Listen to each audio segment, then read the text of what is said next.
कर्मर हिसाब तो आपको देवा पड़ो उपरे जाकि देवा कि न देवा सेटा आम जाना बट हाँ गरुड़ पुराण में नरक विषय बहुत डिस्क्राइब कराई कौन कौन पड़ी थाए केते दिन लगी थाए जमदूत कौ प्रकार पीड़ा दे था से विषय डिस्क्राइब कराई आपण यूट्यूब सर्च करेंगे गरुड़ पुराण मृत्यु पर कौन होता है किंतु किछि कर्म एमती होता है जार हिसाब यही दुनिया देवा पड़ता है। जड़े बहुत धनी लोकटे था जार बहुत जमी था बहुत टंका था जिते तार डेथ है तार परिवार लोक एवं किछि गाँ लोक तार शव नौले नेबा समय पछरू जड़े चिल्लैक आसला से भाविले कि हाँ से व्यक्ति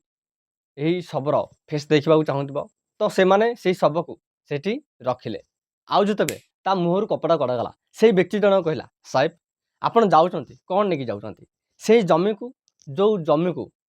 मोठू आपड़ छड़े नहीं से पेपर ना से जमी को लेकिन जाऊँच साथी से शबर परिवार लोक एवं अन्य मैंने देखुले टी भाव ता परिवार को केमिति लगुव ता परिवार को केते पीड़ा होता परिवार लोक से सब विषय कौन भावुवे जस्ट इमेजिन योर सेल्फ जिते आम यही दुनिया छाड़ी जाऊँ आउ किए आमको एमती रोक कहूब आम कार हक मारिकी जाऊँ क्या दुख देकी जाऊँ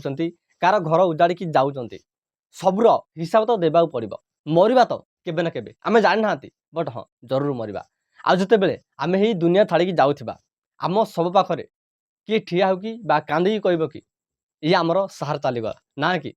तुम सब पाखे ठिया हो कि यहीटा कह कि ये जो व्यक्ति थिला मरीगला बहुत भल है मु मोर एक्सपीरियंस कहूँ कि जिते बड़े शव को लेकिन मशाणी पड़ा जाए सब पाखे 2-3 जन था शव को पोड़ी था आउ जो बलगा व्यक्ति माने से माने मशाणी पाखे था आउ से माने से व्यक्तिर गुण अवगुण विषय कही था आउ से ही एक्चुअली जना पड़े से व्यक्ति लोक मान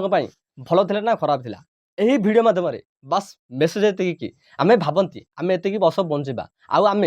कि भी कर चलती आम आमर स्वार्थ पाई चाहे सही काम पाई अन्य उपरे किसी प्रभाव पकाउना कहीं आम सही काम कर चलती आम यहाँ भूल जाती आमको सबूर हिसाब देवा पड़ो आपण विश्वास कर कि ना कर डजंट मैटर सबूर हिसाब देवा पड़ो see you next video be happy be alive.